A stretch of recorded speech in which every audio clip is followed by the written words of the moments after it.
thing we can do to give you a truth teacher. A brother whose tongue is like a double-edged sword. It cuts lies left and right, up and down. This brother is a brother that has been with us for years. Get his books, get his tapes, get his information. Those of you that's been in the struggle know him. You've heard him, you've seen him. Those of you who've never heard him, you will never forget him. And you will become a collector of his information because, as I said, it'll help you make it through this long year that we got to go through until the next Black Consciousness Conference. Let's give him a black welcome. Brother Naeem Akbar, please.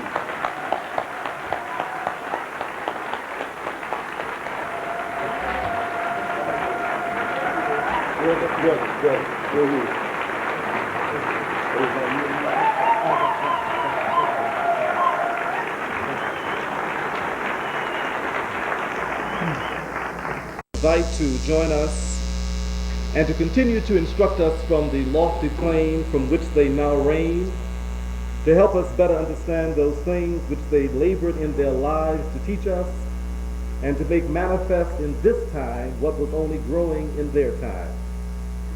To the students of the Black Student Union of Cal State Long Beach, we are extremely honored and extremely grateful that you have seen fit to include me on this lofty roster of some of the most distinguished minds in the world's present history.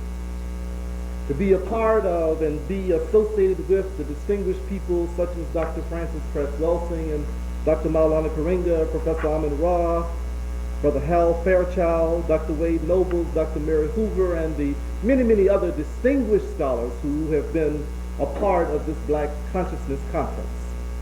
I would like to commend you and congratulate you on establishing an institution. When you're able to continue an activity for 10 years, it ain't no party no more, it's an institution.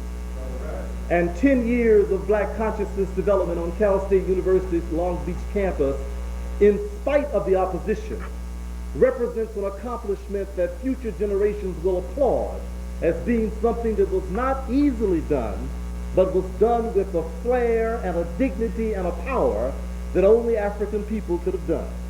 That here in the very mouth of the beast, you have established something that stands as an institution and a glorification of the greatness of who and what we are. So we commend you, and I'm extremely pleased and extremely honored to be a part of this kind of celebration. I want to thank those of you who have worked so very hard to make this trip work out. Those of you who are in the BSU know that it hasn't been easy. Probably to get Francis Welsing and me here was probably one of the most difficult things you've ever done in your lives. But it happened, and we got here, and God willing, we'll get out of here tomorrow one way or the other if the airlines will contribute and work with us. This is an important time. It's an important time because it represents something that we've all been waiting for. It's an important time because this is the time that we all came here to be here for. It's an important time because our very presence here tonight represents a defiance of the odds.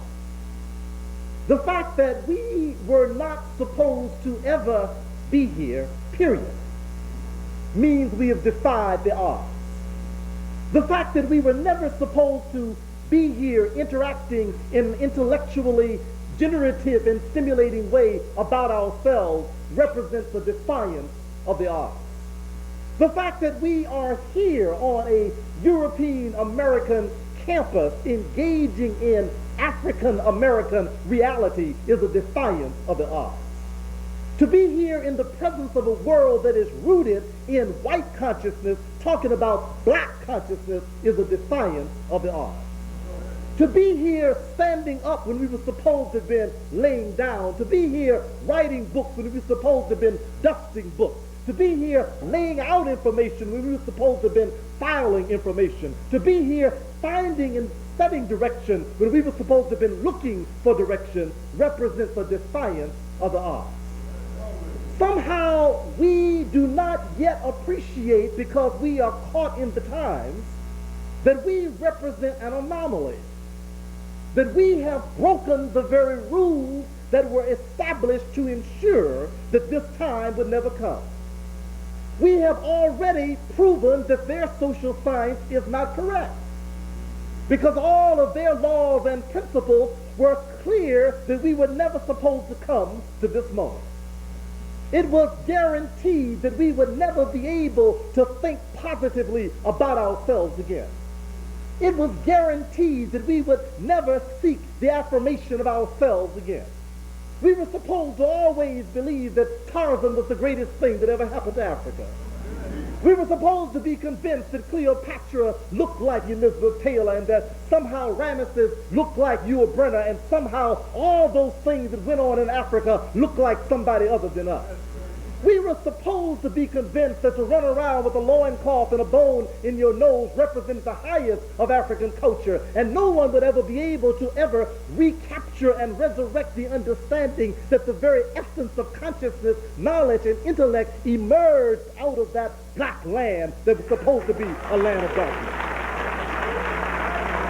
So in defiance of what they had intended, we stand here tonight arrogantly present, triumphantly present, proving that God is greater. And what Africa has given the world will continue to be given to the world, because the ultimate test has been passed. The test of defiance, the test of trepidation, the test of effort to defy the emergence of our own consciousness of who we were has been triumphed over. And we now stand to tell the world that the leader for the next century is now here. Now, we want to take a few minutes this evening with your patience and indulgence, and we certainly don't have as much to say as our dear sister, Dr. Frances Cress Welsing, said last night. We will be extremely brief and pray that we are able to be to the point and swiftly let you go home and kick up your heels after eating all that good food tonight. The new agenda, our future through community and self-development. The new agenda, our future through community and self-development. One of the things that we need to appreciate is something about the nature of the thinking that must be a part of this new agenda. We've now experienced 10 years of Black Consciousness conferences. We've now experienced 27, 23, 24, 25 years of Black Studies, Black Student Unions here at Cal State University, Long Beach. We've now experienced about 20 or 25 years of Black Studies programs throughout the country. We've now experienced the completion of a decade and of a century just about. And most of us stand on the very pinnacle and the very threshold of moving not only into a new decade, but within a decade into a new century. Now, to the extent that time is indicative of anything, it should be able to mark off certain significant milestones in the evolution of our being. And in that consideration, we must understand that we must look at this time transition as a milestone in our evolution. Let's begin to understand something about where we are. One of the most important things about what this next period will afford us is the beginning effort to try to appreciate the nature of redefining our own reality. You know, one of the very beautiful and very valuable things about listening to Dr. Frances Cress Welsing last evening is that she laid out so beautifully and so thoroughly the nature of the team's defense. She was so clear about the counteraction to certain forces that were there. In fact, she covered that so thoroughly, we don't have to touch that tonight. So tonight, we are going to deal not with the defensive team, we're going to talk about the offensive team. Because it is the offensive team that scores. But any team that's a team has got to have both teams. You must have an offense and you must have a defense. And the only way that the black king, the only way that the black side can check the white king is by an offensive move. You don't check by defense. You can only check by offense. And it is only with an effective offense do you ultimately win the game. You stay in the game and prolong the game and protect your own life by engaging in defense. But the new agenda is to stop necessarily being preoccupied with defense and beginning to move toward offense. So our agenda is the offensive agenda. How do we check the king and score in this game? One of the ways to begin to do that is to begin to appreciate the power of our own need to self-define. One of the things that's very real is what we must understand about our reality is that it must be rooted in the way we see the world. We must begin to work in re-educating ourselves so that we can think like ourselves again. We must understand that one of the greatest difficulties that we face is the fact that we are locked into a set of definitions about who and what we are that were not intended to be for us to begin with. That we have been given a perspective on reality that was geared to ensure that we would remain captive in someone else's reality rather than beginning to generate an alternative reality that would free us to be ourselves. Just in terms of the concepts of self and community, we see an excellent example. One of the things that characterizes the Western conception of self and community is that the two things are somehow separate from each other. We submit to you that the African view of that reality sees self and community as one. There is an inseparability between the individual self and the shared self of the community. Why is that so important? It's important because when you begin to understand that you have no existence independent of the community, then your responsibility for the community changes radically. When you begin to understand that the community has no life without your contribution, then you begin to understand your responsibility to the community in a very different way. When you begin to understand that as the self goes, so goes the community. And as the community goes, so goes the self. Then your agenda begins to change automatically. You see, one of the real options and one of the real devices that has been utilized to ensure our destruction is one that has us believing in our own individuality as supreme and superior to anything else. We have come to entrust our separate problems, our separate accomplishments, our separate talents, our separate resources, our separate automobiles, our separate gold chains, our separate high heel shoes, our separate this, our separate that, mine versus yours. So much so that we've been engaging in a process that has ensured that our community life would never grow. We thought we were believing in a fundamental ideological perspective of the American reality. We thought that individuality was superior to anything else because that's what they told us on Search for Tomorrow. They told us on Dynasty that your outfit is the baddest outfit there's got to be any outfit. Thank you. They told you that Alexis had to outdress everybody else. They told you that to have a customized BMW with the white on white in white with white ball tires and a white telephone on the front seat between the white seats on the console with the white record player playing the compact disc coming out of the white speakers under the white tires was the nature of what made you who you were. So we have engaged in almost a frantic effort to make sure that our individuality was intact. We thought that would make us who we were. We thought that would accomplish where we were going. we thought that would make us capable of doing those things that were most important. It turns out that we bought a bill of goods.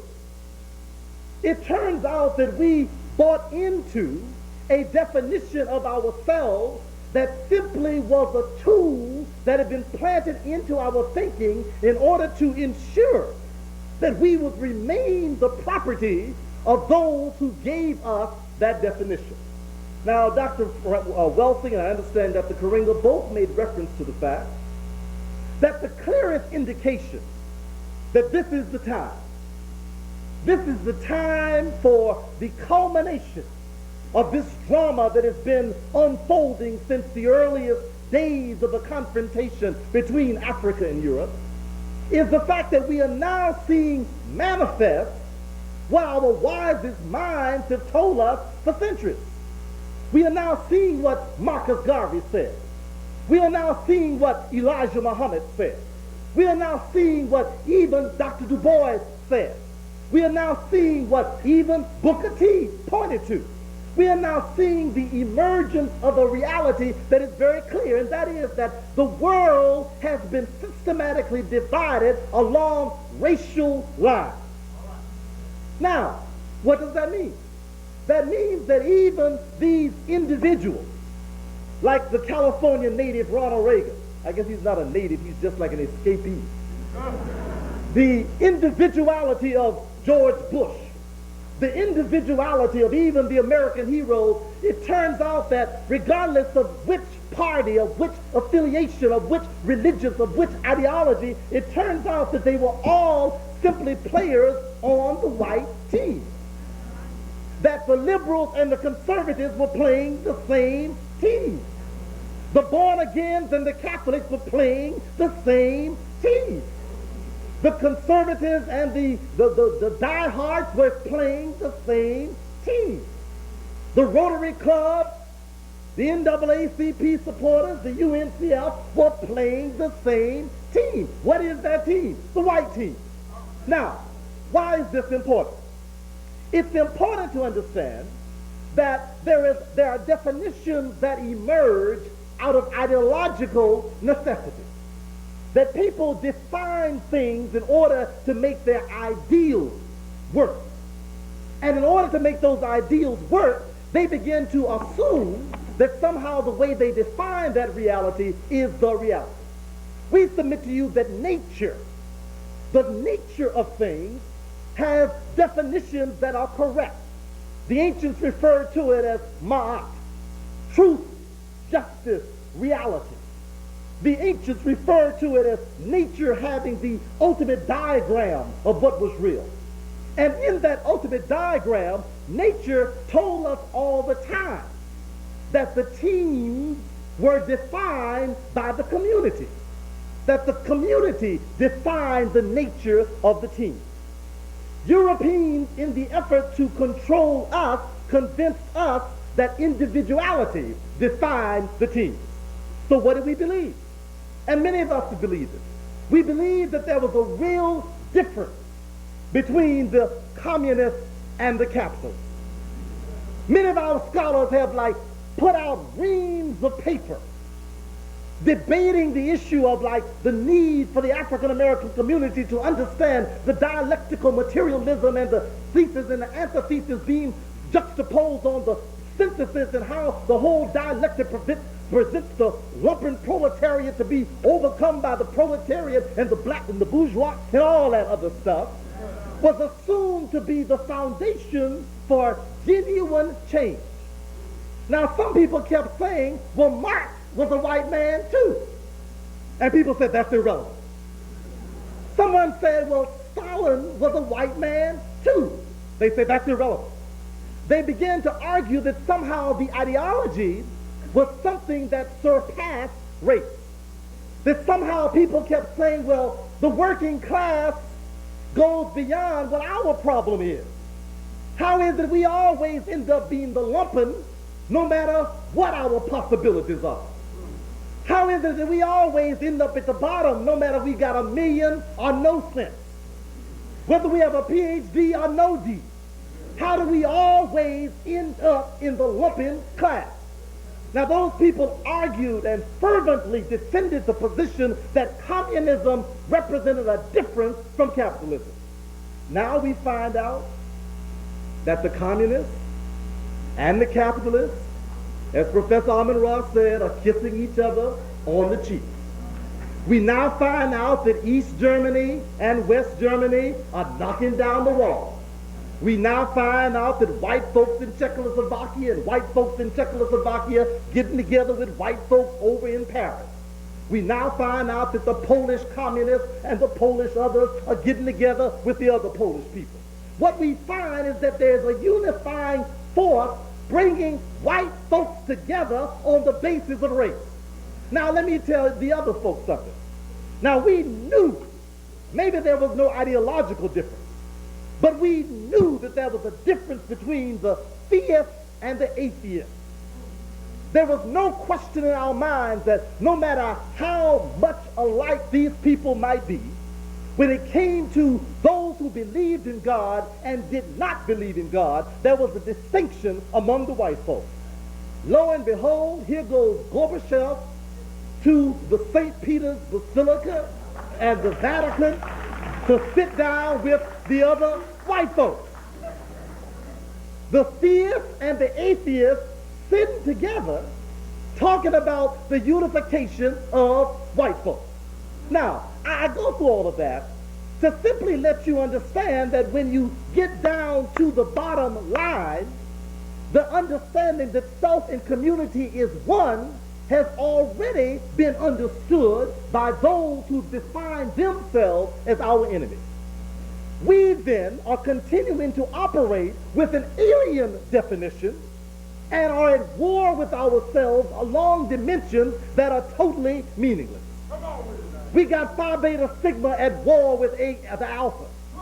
We got the Deltas and the AKAs not speaking because one of them had on a red dress and she should have had on a pink dress. We've got Muslims not speaking to other Muslims because they think that their Muslimism is worse than somebody else's Muslimism, and all of us confused about the Muslimism. We've got all kinds of Christians. CMEs, AMEs, AMEs, Zions, MEs, United MEs, EMs, ME, me, you, me, all of these, and none of them can talk to each other. We've got Cal State graduates who won't speak to UC graduates. We've got folks who live on one side of the street who won't speak to the other side. Watts won't speak to Beverly Hills. Beverly Hills won't speak to Compton. Compton won't speak to Long Beach. Long Beach won't speak to Who's Beach. And none of you got a beach of your own. Because of the fact that we are caught up in which individual club do you belong to. Now, whereas our condition is so unquestionably sure that your black PhD face gets the same regard as the illiterate black face in America, that your AKA face gets the same respect as a Delta face, your Q face looks like a Kappa face, your Phi Beta Sigma face looks like the Zeta face, your Catholic faith looks like an Episcopalian faith. Your born-again Church of God in Christ, let's jump in the woods and get the shout going, is just like the Presbyterian faith. And your Sunni faith, your world community faith, your nation faith are all the same faith when it comes to the reality of being African in America today.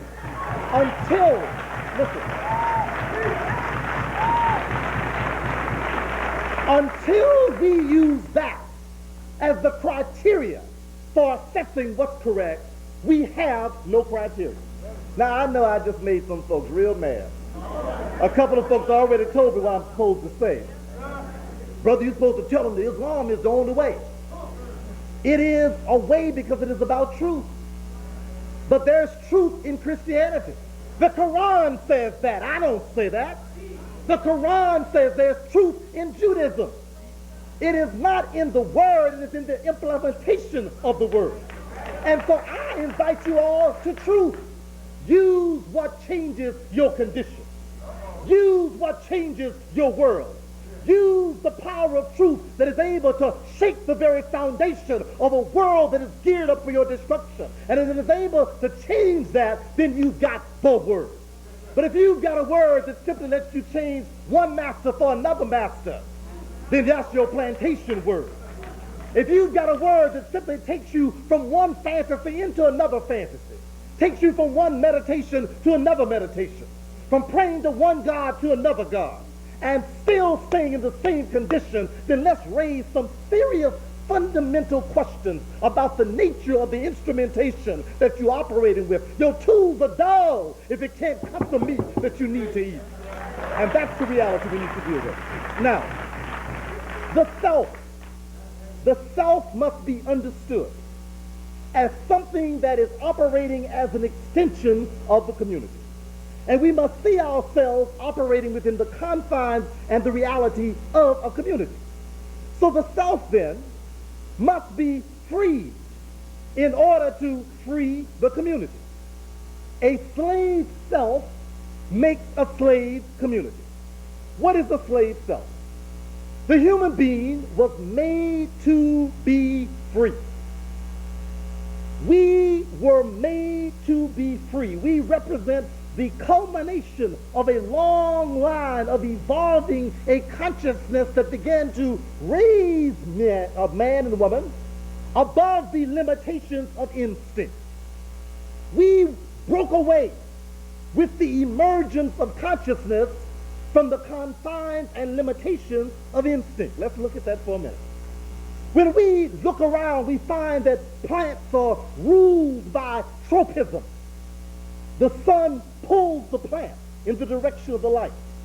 The water pulls the root in the direction of the water. That the seasons dictate whether the plant will grow, produce seeds, or whether it will die. That the changes in weather and climate and conditions will determine the life of the plant because it is ruled by the tropisms, the natural attractions to what it needs.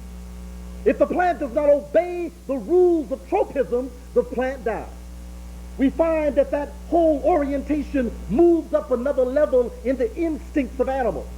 And we find that when the winters come in Minnesota, the robins head south down my way to Florida.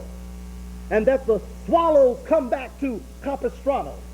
And we find that all of the birds and the animals move according to the indications in the season that it is time to change our location. We understand that the salmon go upstream to lay their eggs following an unwritten law of instinct. We know that when a baboon gets in heat and the vulva swells, the male baboon loses his mind. The smell drives him to derision. And he can't think about nothing but that baboon in heat. We know that when a dog gets in heat, she gives off a smell that intoxicates the hormones of the male. And he's so intoxicated that he begins to pursue the female with a tenacity that would render him insane under ordinary circumstances. We understand that when this female dog starts moving, every male dog in the neighborhood comes out the woodwork to follow to see where the lady is going to go. And where she goes, they follow. They move in front of a semi coming across the freeway. And if the lady makes it, every one of the males are right on her tail. Don't want to lose sight. If she jumps through the river, they swim behind her. Wherever the smell leads, they will follow. Instinct. Got them locked in. They can't help themselves. No matter where she goes, they must follow. Now, contrary to popular opinion, brothers, you are not the same. You, listen, you were given freedom. What is freedom? Freedom simply means that you are not restricted by instinct. Human beings are guided by almost no instinct whatsoever. Seasons don't stop you. You work in season and out of season. You do it in heat or out of heat. You can go during fertile times or sterile times. You can live in cold or live in heat. You can live up north or live down south. You can live in the rain or live in the dry. You can produce in winter or produce in summer. The human being is not restricted by instinct. So the human being then, born unable to walk, and for almost 12 months can only navigate themselves feebly around, and it takes them almost 18 years to become independent agents. Those human beings in all of that frailty, in just a matter of days, go from not being able to walk to being able to outrun a Jaguar with a 300 horsepower engine that the mind has conceived. They go from not being able to walk to being able to outfly an eagle and do a supersonic Concorde jet that leaves the eagle so far behind the eagle doesn't know what hit it, using the mind. The human being who's born unable to swim finds itself in a sonic submarine that can outrun a whale underneath the ocean in its own element while breathing artificial oxygen that man's mind has been able to extract from the air and synthesize and put into a form so he can use it in somebody else's environment, because man has broken the laws and broken away from the law of instinct and can go where the fish go and go where the bird goes and go where the baboon goes and go where the giraffe goes, and is able to transcend the limitations of law. I hope you're with me. The importance of understanding is that we have been made free. This self is free. We don't have to do anything. Even though food is necessary, we can fast for days if we choose to do so. Even though water is necessary, we can go without water for days if we choose to do so. Even though sex is nice and necessary for the community, any individual can go a lifetime without it. Sorry to disappoint you, it's possible. Even though we are convinced that there are things we have to do, the nature of the human being is to be free. Now, what has happened is that we have been given a distorted picture of the South. Africans understood from time immemorial the nature of the free human being. The human being's mind to be able to operate in defiance of the laws of nature led to the development of irrigation, and led to the development of architecture, led to the development of all kinds of techniques whereby man could work out with nature an arrangement to take from nature the opportunities to revise the very laws of nature. That the human mind was able to somehow figure out the patterns and the processes by which they could maintain their freedom and expand that freedom. One of the reasons that the ancients referred to all the forces in nature as gods, not every one of them being an individual god, but everyone was called a neter, or a representative of God. The Africans looked at the river and saw God there.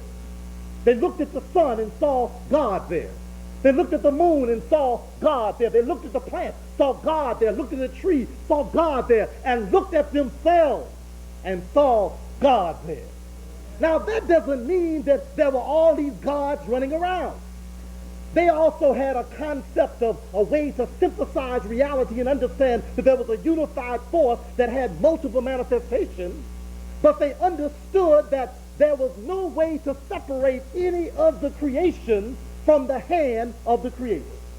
And in that recognition, they were able to understand the ultimate freedom that man had been given that made them slaves only to the Creator. So they were limited only by their own thinking. And the thinking that they were given was a mind that was in the image of God. Now, we don't want to go too far with that. What we want to suggest is this. One of the things that has happened to us is that we have lost the concept of the independent self. we no longer believe that we are free. One of the things that slavery did in general, and the Western enslavement of the human psyche did in particular, in general, the Western concept of the human being as being out of control was the general principle. Our particular slavery was the specific principle. What does that mean? That means that people like Sigmund Freud began to teach Westerners that you have no control over your life. You must do what your sexy feelings tell you to do.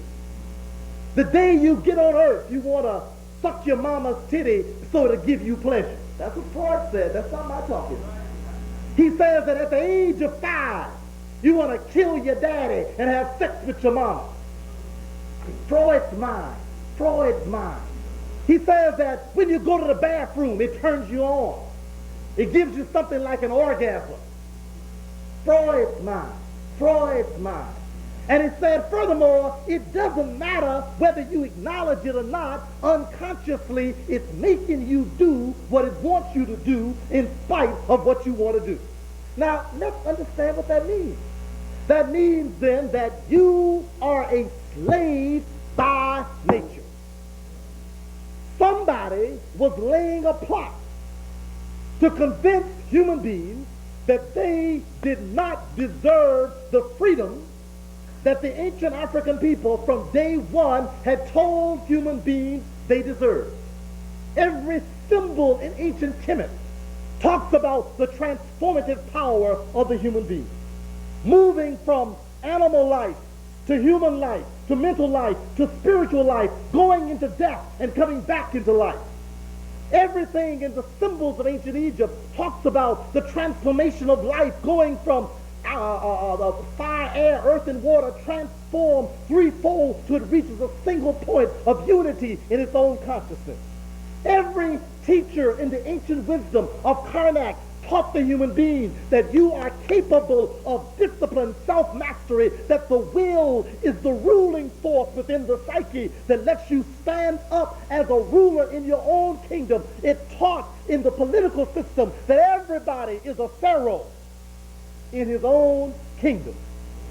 And the pharaoh in the kingdom is the will in the psyche. The will that lets you rule over Upper Egypt and Lower Egypt. The will that lets you rule with the papyrus and the lotus. That lets you rule with the conical crown and the receptor crown. That lets you rule with the male and female principle operating from the inside. Everybody is a pharaoh, and the pharaoh in the government is simply the personification of the pharaoh in the self that stands ultimately as the ruler over the kingdom of your own being. Now that was the principle was there. But along came the sneaky folks who talked about you are not that. You are nothing but a reactor to your id impulses. They came along and said that you are nothing but a product of your psychosexual stages that laid the foundation for oral, anal, and phallic fixation that preceded the age of 6 that came about as a result of castration, anxiety, and the repression of the Oedipus complex before the age of 6 that led to a repressive loss of memory of those forces that operated in the psyche out of sight that moved in a way that created this defensive maneuver of a repetitive compulsion that made you do neurotically what you didn't know what you were doing while you were doing it. Now, that picture was intended to begin to undermine and destroy the slavery of a human being. Then we come along with Skinner and Watson and the rest of them and say, well, look, you ain't got no will. You is no more than a response to reward. I give you a reward, you do whatever I want you to do. I give you an M&M, you jump. I take it away from you, you stop jumping. I give you a BMW, you press the bar. I take it away, you stop pressing the bar. I give you a piece of money, and you'll buy a Uzi. Shoot your brother. Take it back, you stop shooting. That I can manipulate you by reward. Now, what I'm trying to show you, brothers and sisters, is that we are slaves in a microcosm of a cosmos of slavery. The vast majority of Europeans are slaves. But it was because of that that they were able to so easily operate in a divisive way to create slavery in us. So not only did we lose the picture of our true nature and our true form, but we lost a respect for even looking for the keys. You see, they took the keys, hid the keys, and a few of them kept the keys secretly in their Masonic order. And the Shriners are big bosses everywhere. They understand the power of the will. They understand the power of the obelisk to stand up in the desert. They understand the power of the pyramid to transform itself from a rugged, four-sided figure to become a unified figure at the top. They understand something about the nature of being able to transcend conditions. There are Jewish scholars who understand that suffering doesn't make you, you make suffering. There are Jewish scholars who understand that if you redefine reality, reality becomes yours. There are those who understand that if you take the analogies of spiritual truth and make them your personal history, that you become the chosen people and everybody else gets left out. Listen to me, I'm talking to you tonight. Listen to me. They understand that if you in fact begin to steal the secrets of human freedom and begin to tell African people, you are too stupid to think for yourself. You are too dumb to choose for yourself. The only thing that will make you worthwhile is to imitate us. You got to walk like white folks. You got to talk like white folks. You got to think like white folks. And if you ever think about coming up with an idea other than one we gave you, that means you're a radical, you're a militant, you're a sociopath, you're a schizophrenic, you're an idiot, you're dumb. Because they are convinced, they have convinced us that creativity is not in our milieu. That we are not capable of generating ideas that are independently our own. They robbed us of the self-respect and the self-dignity that would let us understand that we had already broken every law they said human beings couldn't break. We live without reward.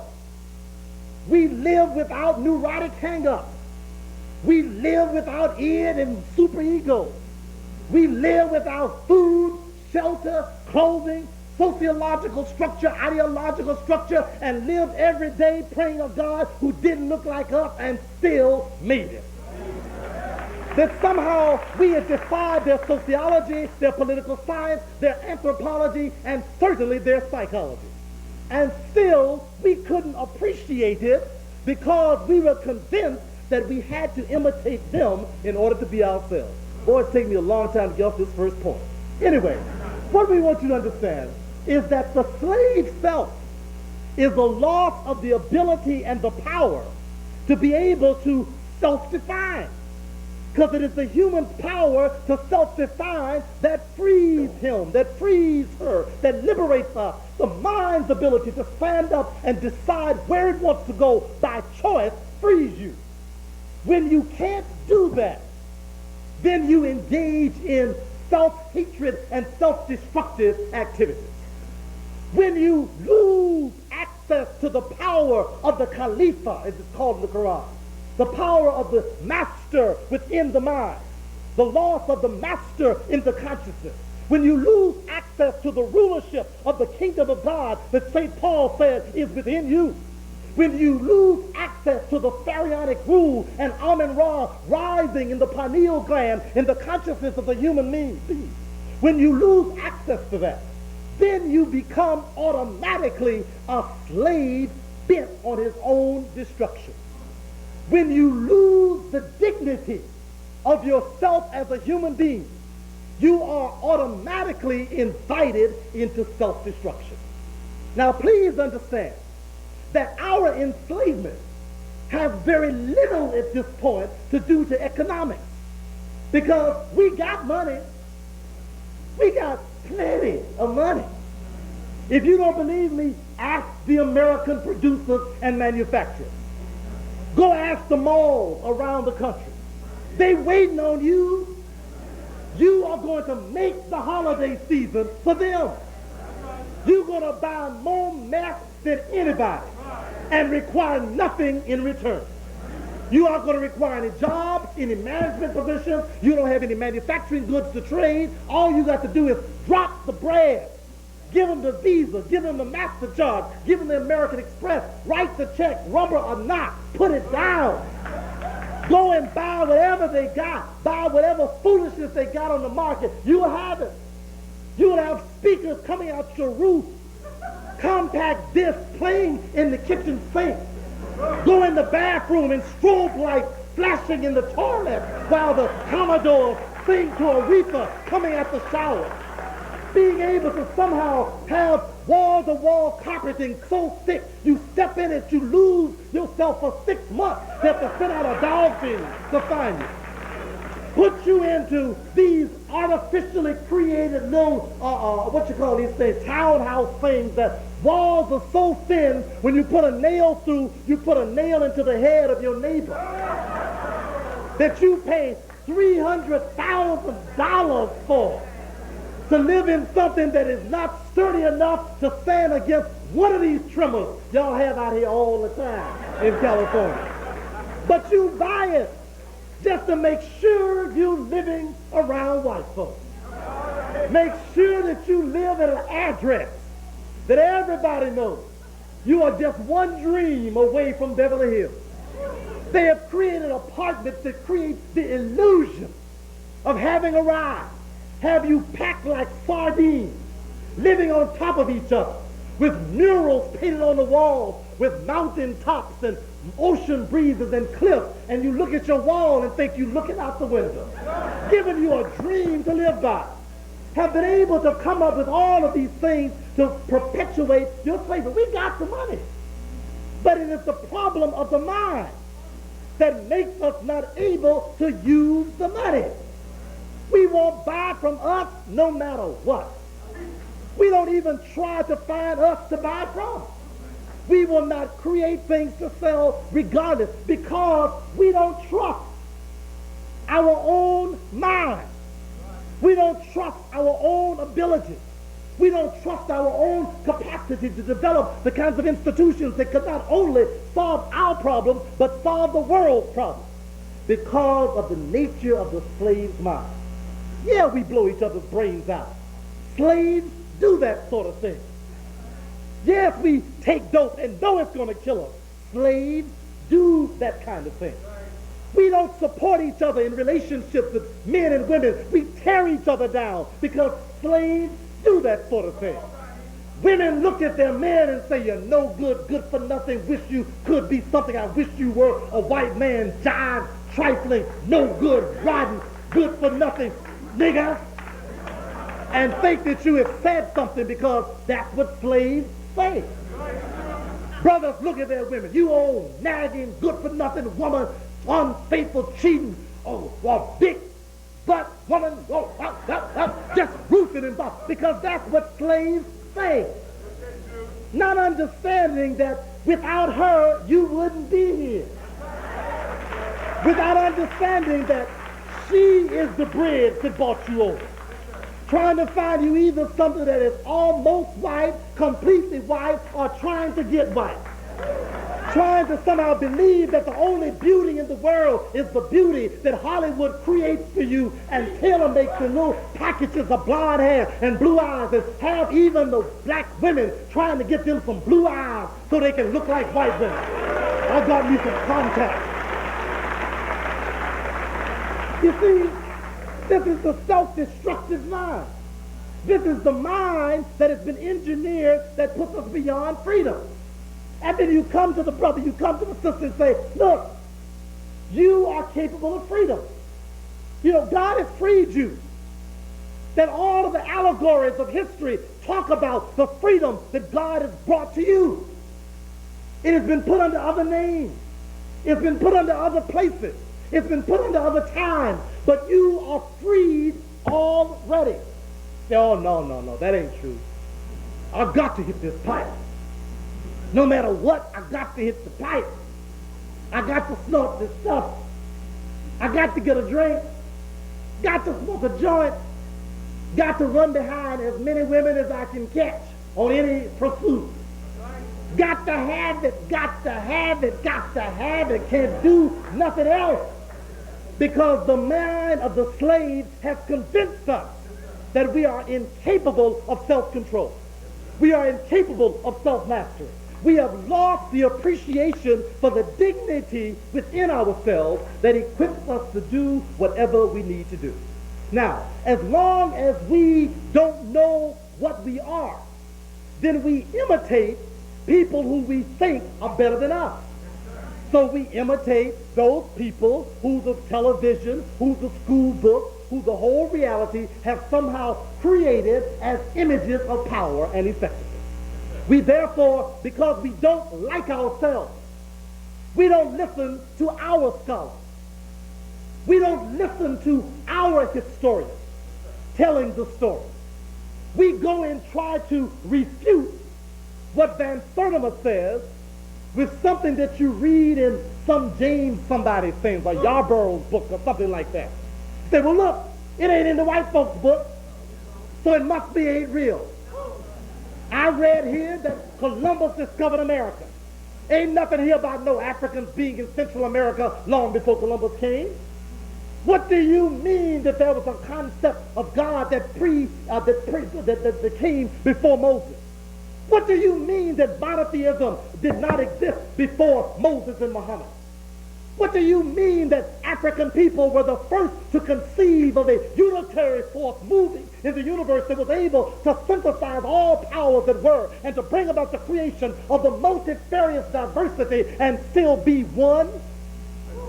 What do you mean that the wisest minds in the world that generated mathematics and understood astronomy and understood navigation and understood geography and was able to circumnavigate the globe and view the earth from distances unknown and understand the Sirian star system miles and miles away long before there were any telescopic lenses in Europe, and understand that the world was ruled by a sun in its center long before Copernicus came along to talk about a heliocentric universe, to dispute that. Where did those ideas come from? You couldn't possibly mean to tell me that black folks did that before white folks, because you have to dispute your own scholars. People that stood up and told us, the Honorable Elijah Muhammad, the Honorable Marcus Garvey, the Honorable Malcolm X, the Honorable Minister Louis Farrakhan have told us that we are a chosen people. They say that ain't true. How could that be true? We have never been captives anywhere. You want to bet? You've been more captive than anybody. What do you mean that we are the chosen people? We are not the ones who they told us was in the book. That's why they told you. But check out the facts. Check you out. If anybody deserves God's consideration, wouldn't it be you? Who stood by God when nobody looked to God? We did. Listen, I'm telling you. If you read the Bible, go read your own Bible. Every time God helped those people who were in that book, what did they do? They revolted. Took them into Babylon, got them free, they revolted. Took them out of Sodom and Gomorrah, they revolted. Took them out of Nineveh, they revolted. Took them out of so-called Egypt, they revolted. Every place they were taken from, they revolted. So even if they were chosen, they sure didn't keep their side of the bargain. But look at us. They took us out of Ethiopia. They took us out of Kemet. They took us out of Al-Kabulon. They took us out of Africa, brought us across the Atlantic. Millions of us died in the process. For 300 years, we endured the most excruciating pain of human suffering ever known to man. We lost mamas and daddies and babies cut out of our womb. We lost testicles and penises and breasts and arms and limbs and legs and heads and lives. We lost it all over and over and over and over and over again. And we still kept calling for the Most High over and over again. We kept believing. We kept believing God is greater. They came with the lynching rope. We said, God is greater. They came with the razor blades and the turpentine. We said, God is greater. Harriet Tubman ran away and said, God is greater. They say, where you going, Harriet? She said, God is greater. You got a map, Harriet? God is greater. Which direction is it, Harriet? I don't know. God is greater. Who's going to show you the way, Harriet? God is greater. And then she got there. She got free. And she said, I told you God was greater. And then he said, where you going, Harriet? I'm going back. You must be crazy. She said, God is greater.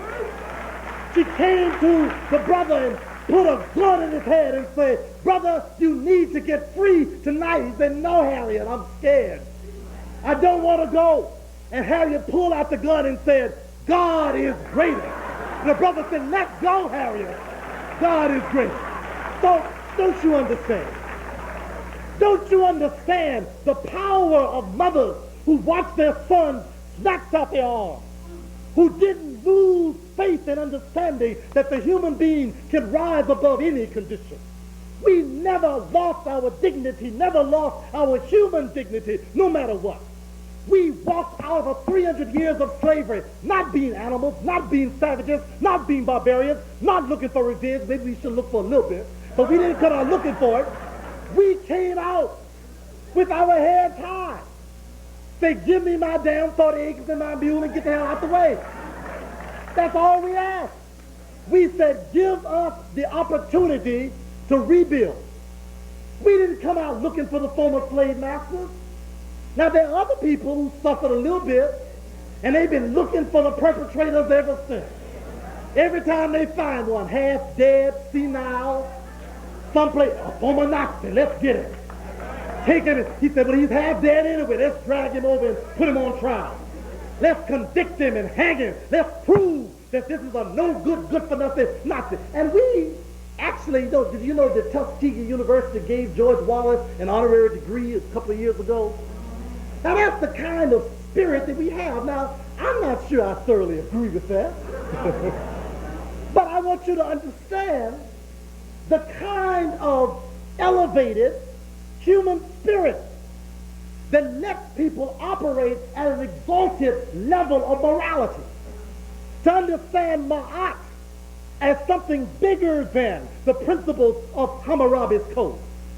To understand that an eye for an eye may work sometimes, but sometimes if you can't find the right eye, you have to let the eye of Horus guide the eye where the eye will go blind.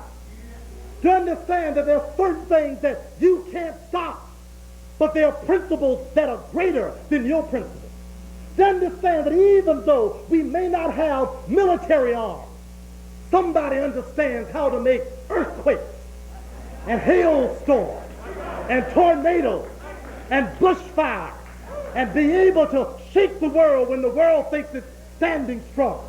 And even though we may not have the economic power of the Japanese, that somehow somebody understands how to sabotage national debt so that the $1 trillion comeback to begin to haunt you. And if you're unaccustomed to having nothing, it'll drive you crazy.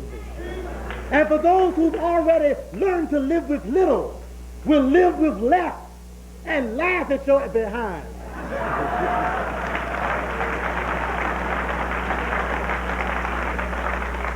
Self-respect. Self-respect now stands in the way of understanding this is our time. It's because of the slavery of the self, the self-destructive, the self-hatred, the disbelief in us that will not let us appreciate what God has brought to us now. And that is the ability to stand up in a world when nobody knows direction and give it direction. There have been all kinds of signs. Even our brother Jesse, as scary as he gets sometimes, was the only one who even sounded like a presidential candidate. I telling the truth? Even the white newsmen said that the only one who has a platform is Jesse. Now what does that mean? That means that they have to choose between Bush and Dukakis. How do you choose between blind and more blind? How do you choose between stupid and less intelligent? And that's what they have to choose between. So now they have a leader who is actually, believe it or not, less intellectually developed than his predecessor. Now, is that possible? I'm talking about a predecessor who if you did not make him say what you'd written down, he would not remember where he was. I'm talking about, I want you to understand what time it is. I want you to understand about a president who ran this country for 8 years, who often confused historical events with movies he's been in. Am I telling the truth? Am I making this up? Didn't they tell this on him? Did you see the condition we're in? They tell you that, look, we out of it. We ain't got nobody left to lead us. And you still don't believe it's your time. They tell you that they put Donald Quayle in the vice presidency, a man who is capable or incapable of even breaking down a simple aphorism, a simple metaphor, can't interpret metaphorical language, doesn't understand his left from his right, has been guilty of making some of the most bizarre human errors outside of a home for the mentally retarded. I'm serious. And he's the vice president. I'm simply telling you the fact. Now, if they can't find leadership that's more effective than that, who do you think ought to be running the country? Us. Somebody is trying to tell us something, but we can't do it because we're too busy fighting against each other. Self-hatred, a self that doesn't believe in itself. The new agenda tells us we must be free. We must understand the freedom in the person and the freedom of the community.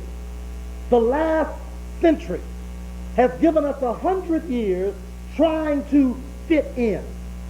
That's the old agenda. We've tried to overcome their barriers. We've tried to go where they go, do what they do, talk like they talk, think like they think, even dance like they dance. We've tried to do some of everything. Yeah, y'all took waltz lessons, and you know, all you little bourgeois girls have to take ballet. And I meant European ballet, not African ballet. I meant the stiff kind. Because that's how we thought was culture. We thought culture was being like them. You had to have your debutante ball just like theirs. You wanted to dress up just like them. You wanted to get you a Greek-lettered organization just like theirs. We've been busily trying to be just like them. That's been the agenda for the last century.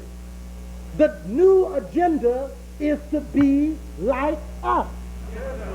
The new agenda is no longer to join in, but to develop our own. Now listen, that doesn't mean you don't have a right to go wherever you want to go. We've done that. Nobody better not stop you from going anywhere. If you want to go there, go there. Tell them that Martin sent you. Tell them that Rosa sent you. Tell them that Medgar sent you. Tell them that we have paid the price to go wherever we want to go. But while we exercise that right, we simultaneously need to be putting our energies for the next century around building our own institutions. We want to have our own. Now, I don't mind having a black studies program at Cal State Long Beach, but I would prefer to have one down the beach. I would prefer to have one where they had to bring us in as consultants to teach us about us coming from our own foundation. I don't mind your students being here at Florida State where I teach, or at Harvard or at Berkeley.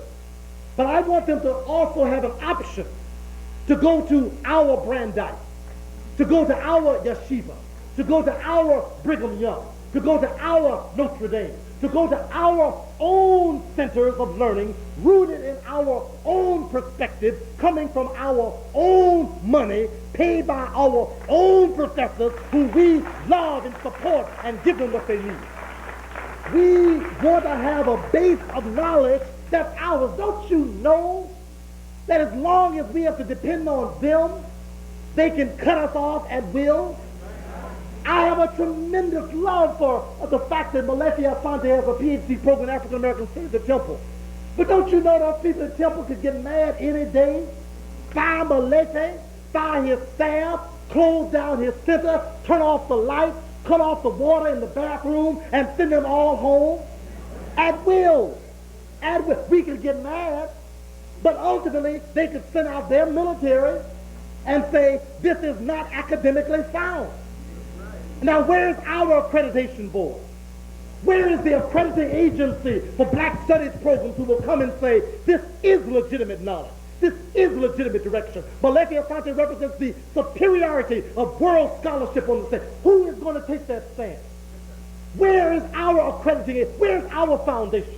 Is Ebony going to do a cover story to show us the power of our own African thought? Is Jet going to take a position in defense of us? Hell no. They're afraid of losing their advertising from Brown and Williamson. They're afraid of losing their cosmetic advertising, their bleach advertising, their soft and sheen curly hair gel commercials. They're frightened of that. We must develop an agenda that says that for the next century, we have got to build our own. Now, is that so much to ask? It doesn't mean you leave these. It simply means you build alternatives. We've got to make, do you understand that every one of our most significant scholars are hired by predominantly European universities? Wade Noble, San Francisco State. Dr. Karinga, California State University. Dr. Asante at Temple University. Dr. James Turner, Cornell University. Dr. Ben was at Hunter College. Dr. John Henry Clark at Hunter College. Dr. Leon Jeffries was out there, City University of New York. I'm at Florida State University. I'm at Barbara Sizemore, University of Pittsburgh. Asa Hilliard, Georgia State University. Every one of our most significant Afrocentric thinkers is paid and funded by white people. Not a one of our most distinguished Afrocentric thinkers. We got good scholars. But our Afrocentric thinkers are all in European institutions. That's shameful. There are no Jewish-centric thinkers not based in Jewish basic institutions, because you understand that ultimately your ability to progress is limited by the environment that funds you. If someone's going to tell me tomorrow, look, Akbar, we ain't going to let you feed Mutaki, Tariq, and Shakira, your children. I got to give some serious thought. I've got to do some serious thinking. They say, if you don't start talking Freudian psychology again, we're going to starve your baby. What am I going to do? Are you going to feed me? Is Morehouse going to hire me? No. Is Florida A&M going to hire me? No.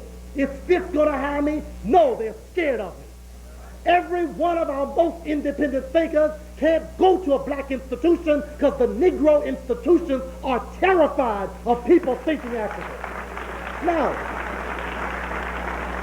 we then have to demand that these institutions begin to permit us the opportunity to define who we are.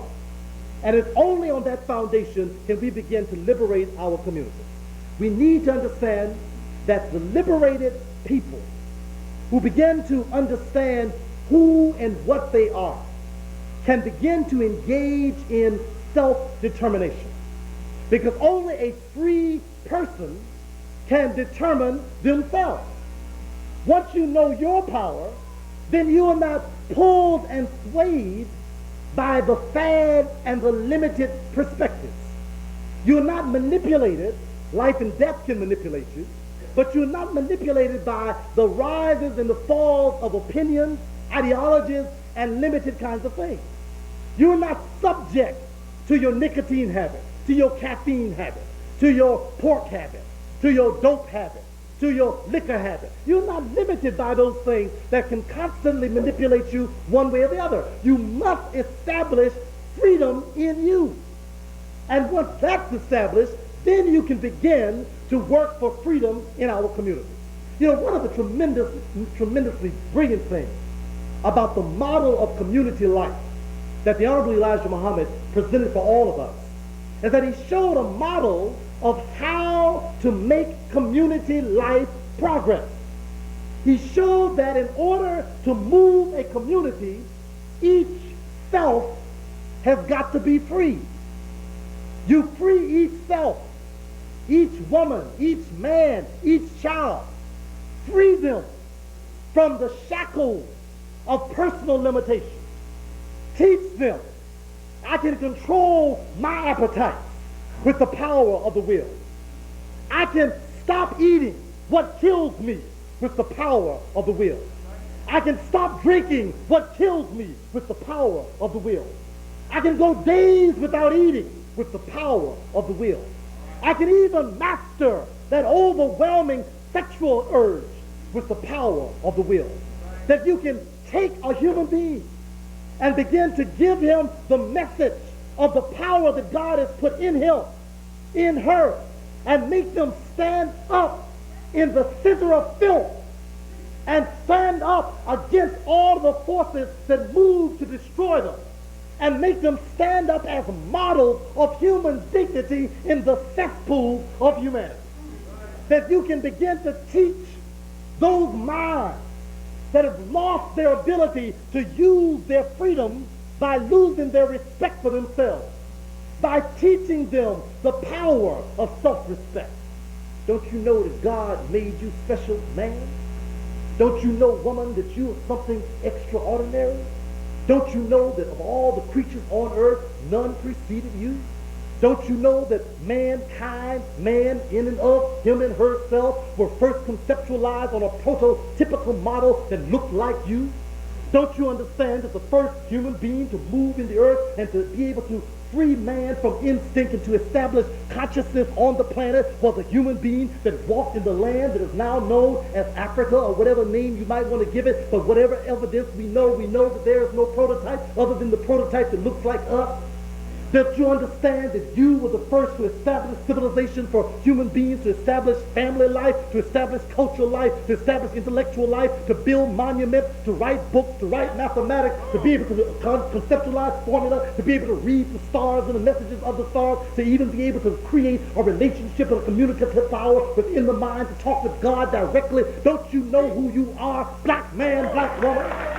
To be able to restore the kind of dignity of the human being that lets human beings stand up.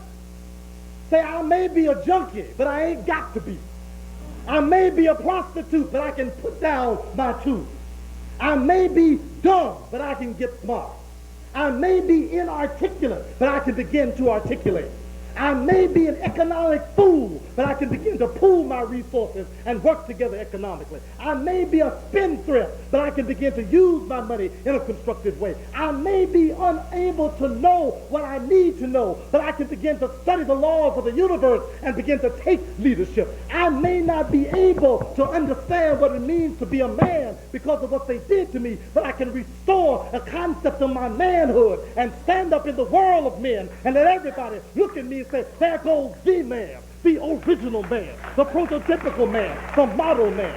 That somehow in that whole process, I will understand that I don't have to imitate anybody's culture. I don't need anybody's model of culture. I don't need Arab culture. I don't need Jewish culture. I don't need European culture. I don't need Asian culture. I don't need Buddhist culture. I don't need Tibetan culture. I don't need Russian culture. I don't need Siberian culture. I don't need no culture, because the prototype of culture is my culture. I can get to God through me. I don't have to go through you. I don't have to go through your language, through your culture, through your rhythm, through your vibe, through your dress, through your experience, through nothing of yours. I can enter by way of the harmonious vibrations of the African spirit shaking the universe along with the creative power that first spurned and generated consciousness from somewhere there at the bottom of the mountain of the moon and Mount Kilimanjaro, where human beings stood up and no longer were willing to be instinctually driven animals, but to become the human beings and become the ruling crown of creation. The agenda for the next century, brief.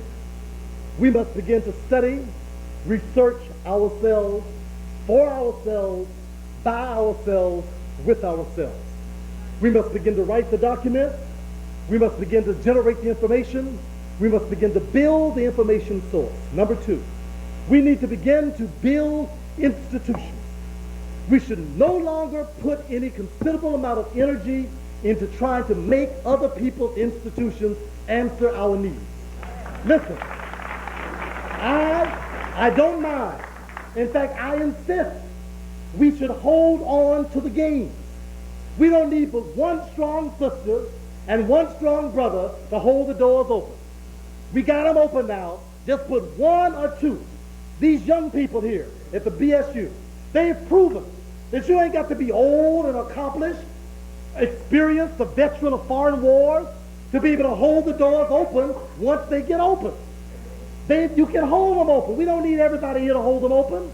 While they're holding these doors open, the rest of us need to be over building institutions at the preschool level, at the early elementary level, at the secondary level, at the university level, at the postdoctoral level, at the think tank level, at the foundation level. At every level, we need to be building institutions. We need to be building rituals and symbols.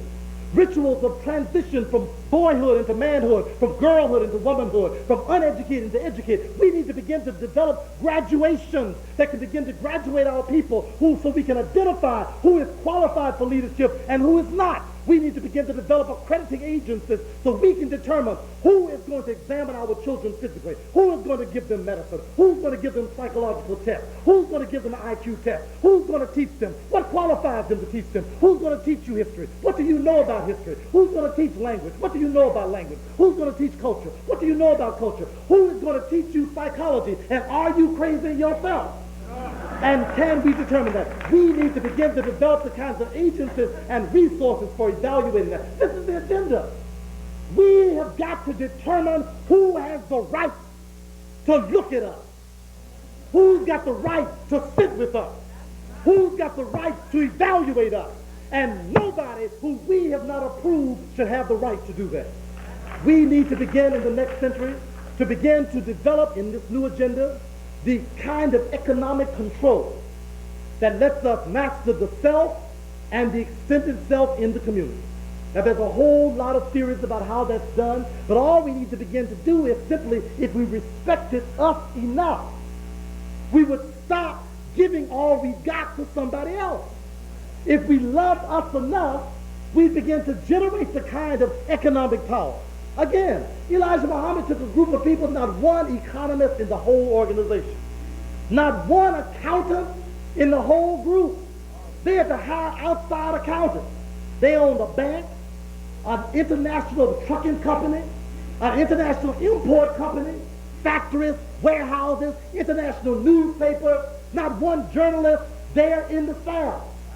But these people who didn't have no university skills did more than all the Harvard, Princeton, Yale, Michigan, Berkeley, Stanford graduates you got. Now doesn't that show?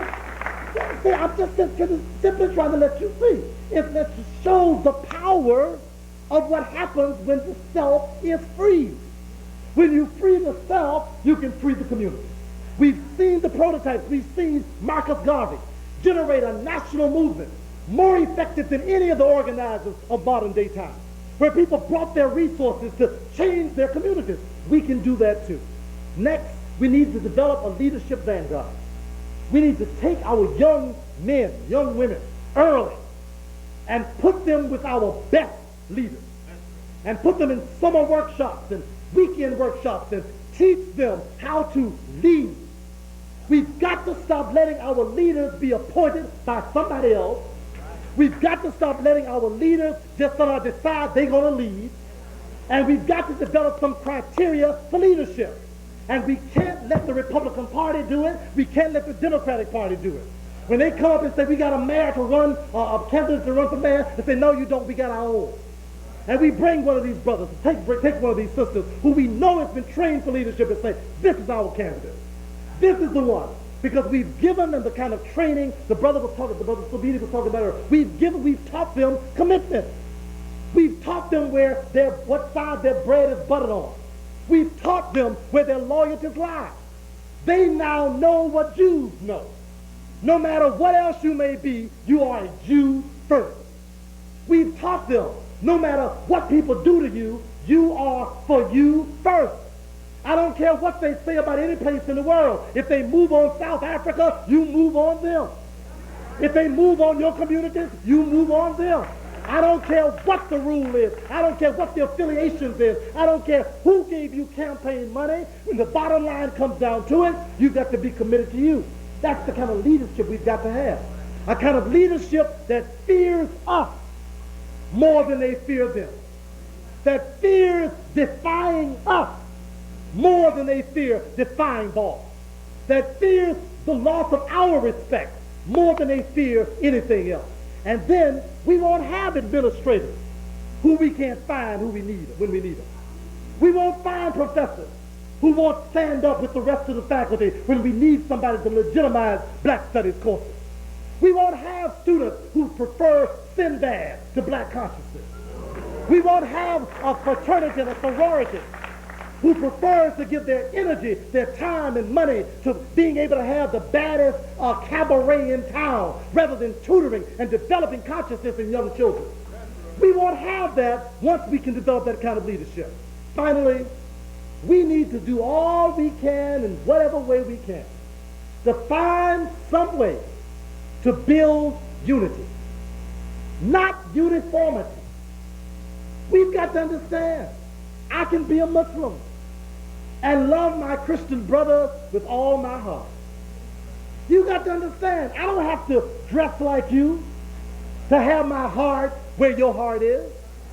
I don't have to speak like you in order to have my heart where yours is.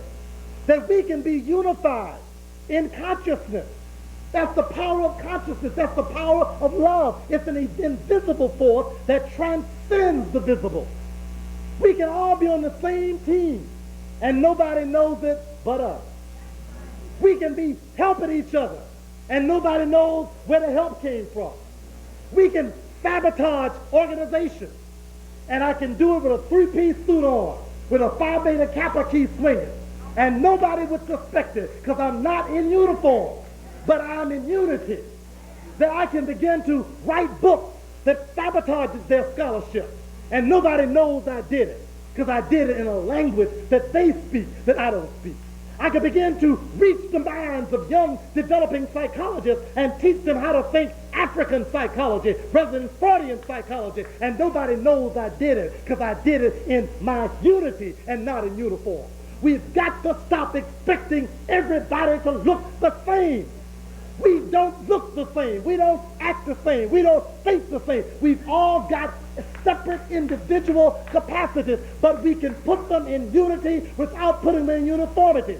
We have stars, we have suns, we have moons, we have oceans, we have rivers, we have mountains, plains, deserts. We've got all kinds of diversity, but it is ruled by one unitary force that keeps it all moving for the perpetuation, the spiraling, the cycling of a universe. We've got multiplicities of human culture, but it operates to move the human consciousness towards the realization of the God force and God energy that's present in all of us. Despite the diversity of times and circumstances, all of we as African people have been moving towards this same moment in time where we now stand up and say to the world, you tried to do it to us, but we did it to you, so come on, get in line, boy. We're going to tell you where to go. Peace be unto you.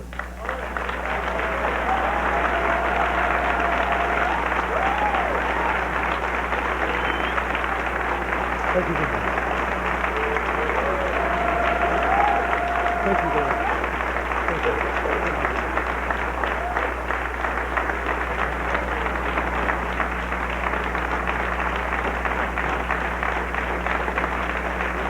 Thank you. Thank you, thank you.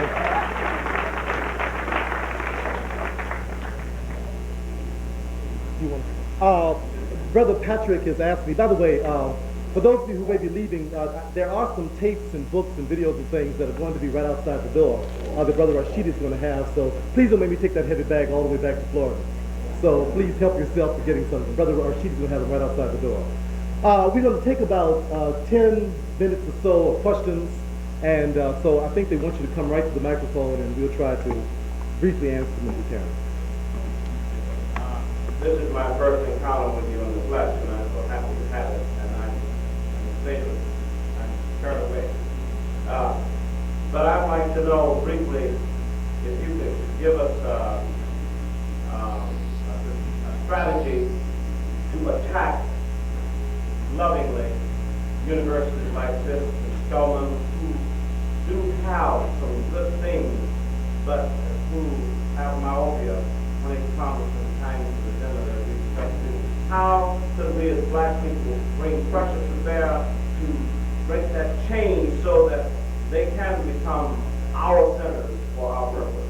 Okay, thank you very much, brother. I think that probably the most loving way to begin to affect change in those institutions is to offer financial, personal, moral support to those efforts that are being made to move in positive directions.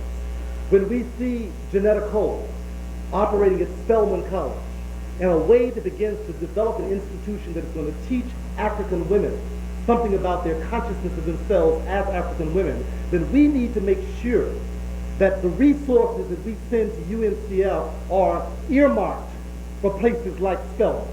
And to say, when Talladega starts doing this, send some to Talladega. When Fisk starts doing this, we want to send some support to Fisk. But you see, if we don't offer support to our own institutions, then it's easy for them to be dictated to by those who offer support. We need to begin to tell people like, look, Eddie, we find you very funny. You're cute. And like, you really are cute. We like your movies. We like to laugh at you. But listen to blood. If you don't start dropping $10 million and $20 million where Cosby drops his, we ain't gonna sit and laugh at you no more. We got to start telling Richard Pryor, you know, brother, you split my side. But if you don't start putting as much money in black education as you spend in dope, we ain't gonna laugh at you no more. In other words, we've got to stop supporting those people who don't support us. So my argument would be, is that if we support those who support what we represent, and make it clear why they're getting our support, then those who don't support us will begin to come around. And I think that's probably the most loving way to attack that problem. Yes, sir. My question is somewhat historical and also biblical. I believe that we are special people that are children of God. And from a biblical perspective, the Bible states that God's chosen people would be taken from their homeland and placed in a foreign land and enslaved for 400 years. And my question is, there's so many different numbers given to our period of slavery. What is the actual number? Again, I think it depends on your reference for that. I think the point of it is that most of the evidence clearly seems to support that it's much closer to 400 than it is anything else. Like, you know, the information that I have suggested around 1555 was the time that the very first slaves came to America. Now we understand that the European history will give us another figure, but those historians who come from our own people, like have suggested 1555. And I think that may be the kind of year that we may want to look at as being maybe the source of where we started.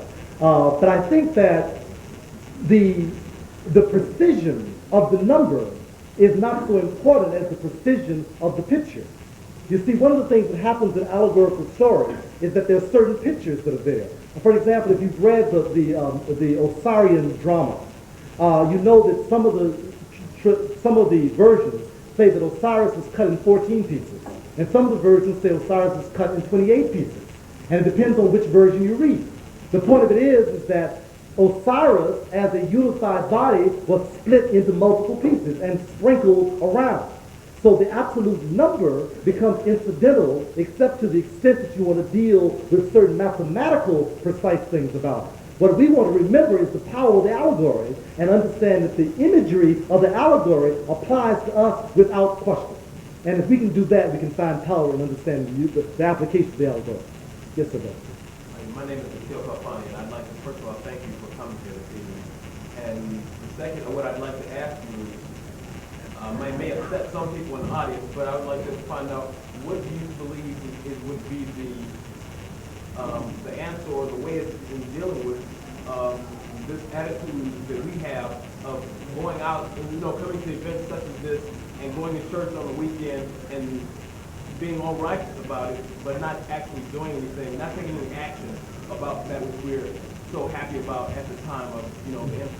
Well, I think one of the things that really is very disturbing to me is that many of us have taken an opportunity such as this to be a revival meeting and used it as an opportunity just to feel good and not to really take it as the basis for making a commitment. But I guess that what I also understand is that there's an allegory that's in the Bible about how seeds are thrown out, and some of them are thrown in fertile land, and some of them are thrown in dry land, and some of them are thrown in rocky land. And the seeds that go into the fertile earth are the ones that grow.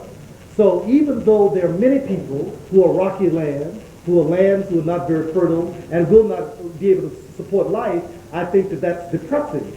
But what's exciting for me is the one or two who will leave here tonight with a renewed commitment that their lives belong to us and are committed to making that life make a difference.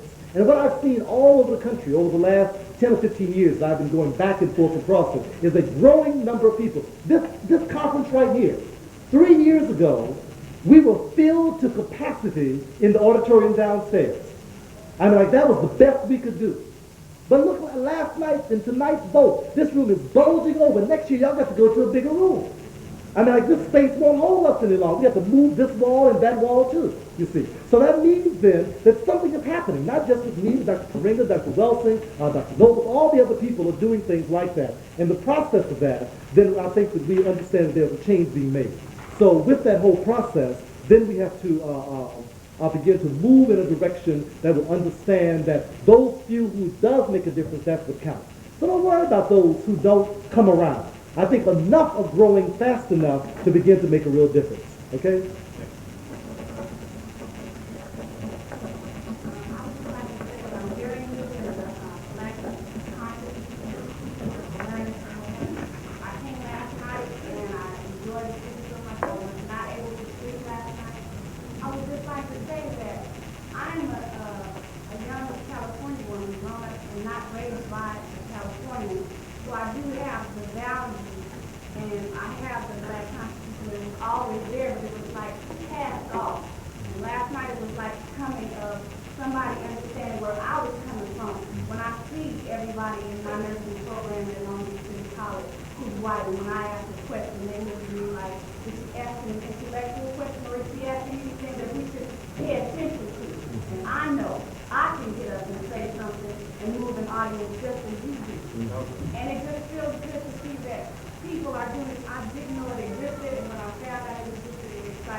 I've been very impressed by what many of the Brothers of Yahweh are doing in Miami and a couple of other cities around the country, where they're building some very effective institutions. They're working very hard in terms of developing some economic things, and they're doing some very positive things. I don't know specifically how to get in contact with any of the specific literature. I think there's some very positive things that those brothers are doing and brothers and sisters are doing that I think that we should serve as a good model for that. I don't know locally where you might find them. I know that the group that's based in Miami has been extremely effective in doing some very positive things. Okay? And I guess while the next person is coming up and you're sitting down, one of the things I think is very important is that we try very hard to identify the positive elements that any group may be doing for us. And even though I may not be a personal follower of Yahweh or a personal follower of a certain kind of group, any group that I think is working in a positive and a constructive way to make a difference in our communities, I think we owe them our respect. And I think I would want to always try to find what is the good they're doing, even though we may not be in full agreement with whatever their ideology may have to be. Yes, ma'am.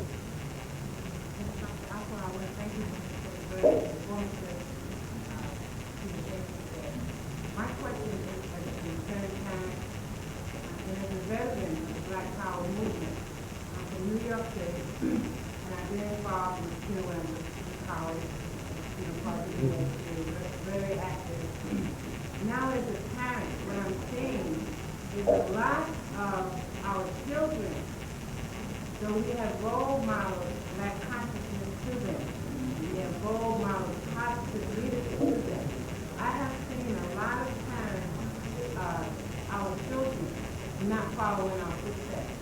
And it's not because they don't have the role models, it's not because we have not taught them and exposed them to black consciousness events or what happens in their lives.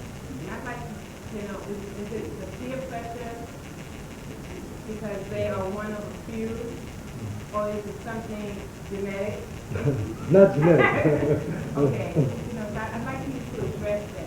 Yeah, it's extremely difficult to, you see, the war that we're engaged in, Dr. Wilson last night kept saying, we're at war. The real war is for the minds of our people. I mean, there's a genuine war being waged against the consciousness of our young people to take them away, to take them into anything other than the commitment to this kind of change. Now, we have to expect then, given the nature of the war that's being waged, there are going to be casualties, and we're going to lose some, regardless of what we do. What we have to understand, though, is that we have a responsibility to continue to fight the battle, regardless of losing some of those kinds of victims. So what we need to do is that for everyone we lose, that should be a greater incentive to begin to build stronger things to try to hold them in. And we can. I mean, I try very hard with my own children to represent certain kinds of values, everything from the decoration of the house to what we eat, where we go, what we do, what we talk about, all that I can do. But I still have no assurance that I'll be able to salvage even 1 out of 3. Because it's a real war. I mean, every day I have to counteract some foolishness that they're getting out there, bringing into the house.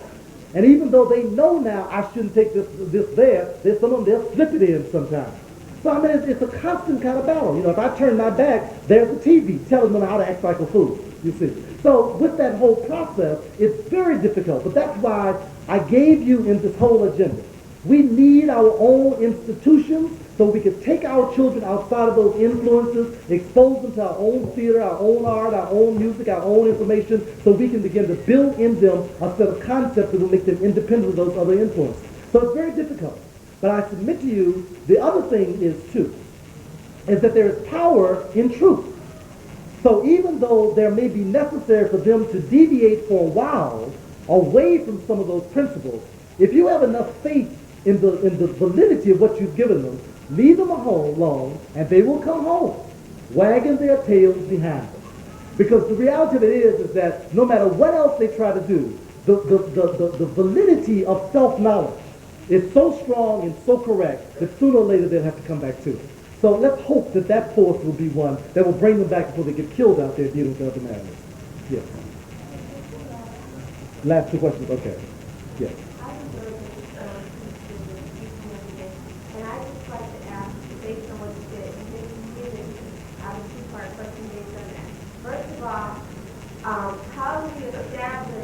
How do we establish unity?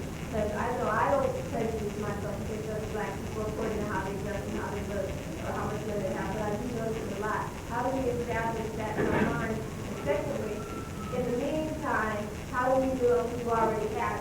Okay.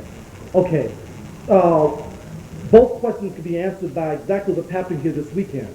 We need to establish a criteria for consciousness. And consciousness is based on information. And the validity of the information about who we are serves as the foundation by which we judge who is, in fact, qualified and committed and who is not. And the whole issue then becomes one of trying to make sure that we are able to disseminate the truth about us widely enough so that everyone can have access to that information. The more we have that, the more certain we can be that those people who are acting consistent with that information are in unity, and those who are not in unity. So the whole process then of trying to spread the information, to have the opportunities such as this weekend, to build consciousness, to let everybody know what it means to think like ourselves, that becomes the criteria by which we can judge who is in, who's not, and who is in fact in unity and who's not there. Okay? I'd like to thank you for coming tonight and talking. Thank you, brother. And I go to Bakersfield College, and they have a radio station there on campus with a large black contingent, and they play the radio station over the speakers. And They play nothing but hard rock. So we went around and asked them what they like to hear. And we went to the radio station and talked to the student advisor, and he said no, he wouldn't change. We talked to the faculty advisor, and he said no, he wouldn't change. So we went and got a petition with 250 signatures. They told us they had 2,000 listeners. We got 250 signatures. See if we could get it through our R&B songs up. They said no. We went to the board of publication on campus. They delayed it. And every time we go, we can't go under the umbrella of our BSU because our advisor says, don't do this, don't stay here from our BSU. What do you suggest we do? Talk to Amon Ra. He'll tell you what to do. When they say no, and you try all the legitimate ways, talk to him, and he'll let you know how to bring about a little pressure to encourage them that they probably want to do it your way. Okay? Talk to his brother. He'll tell you. Some great changes have taken place on this campus, and he knows about those changes. So just talk to him. He'll tell you. Okay. That's the last question, I think. One more. Yes. Yes. Yes. Okay. It's not a question, it's like a suggestion. It's sort of in addition to what the lady asked about her children. And I think that, they have Japanese schools. As a Japanese parent, it's a must that the kids go over there. They have Jewish schools. Yes. And I think that it would be excellent if we could beef up our efforts for African American schools. That would help the people, and well, on Saturday, Both, yeah. any Yeah. African American teachers who want to volunteer their time at the parks, recreational parks, and something like that. I mean, that's the way to help the parents to know, because the kids know from little kids, not wait to get to college to learn about Africa. Yeah, I absolutely agree, and I think that, certainly one of the things I laid out very explicitly in the presentation was the need to begin to build institutions at all levels, from after-school programs right through the most advanced think tank level. And certainly that's the vehicle for doing it. So institution building is the only way that we can ultimately overcome the institutions which are geared towards our destruction. So I thank you very much for that suggestion. I think that's good. Thank you so much, sister. Thank you. And thank you all very much. I'll see you next time.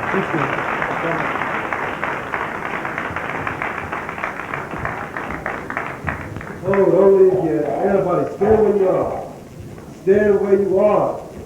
Did we all have a good time? Let's give one more hand for Dr. Akbar.